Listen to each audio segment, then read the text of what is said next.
আজকে কোনো mini blog share করলাম না তোমাদের সাথে, আজকে একটা রেসিপি ভিডিও শেয়ার করছি। তোমরা সবাই কম বেশি মোচার চপ খেয়েছো, এটা আমি বানাচ্ছি থোড়ের চপ। তোমরা এইভাবে করে দেখবো, খুবই সুন্দর খেতে লাগে। তারপরে এইদিকে বেসন, পেঁয়াজ, আদা রসুন কুচি বা বাটাও দিতে পারো, তার মধ্যে ডিম ফাটিয়ে দিয়েছিলাম আর চালের গুঁড়ি, আর তার মধ্যে দিয়েছিলাম পেঁয়াজ লঙ্কা, আর এইদিকে মশলা দিয়েছিলাম বলতে হলুদ লঙ্কা, তারপরে এইদিকে বিরিয়ানি মশলা, চিকেন মশলা, গরম মশলা দিয়ে নুন, তারপরে জল দিয়ে ভালো করে ফেটিয়ে নিয়েছিলাম। যত ভালো করে ফাটাবে তত আর কি ভালো ফাইন হবে, খেতেও ভালো হবে, খুবই সুন্দর লাগবে। আর তারপরে এইদিকে কড়ার মধ্যে দিয়ে দিয়েছিলাম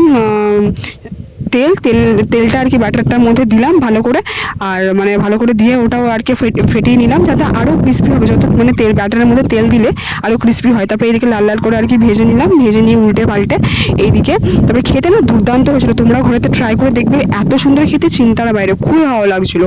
তো তোমরা ট্রাই করে আমার চ্যানেলকে তোমরা please like comment share subscribe করে দেবে। দেখা হবে নেক্সট রেসিপিতে। বাই।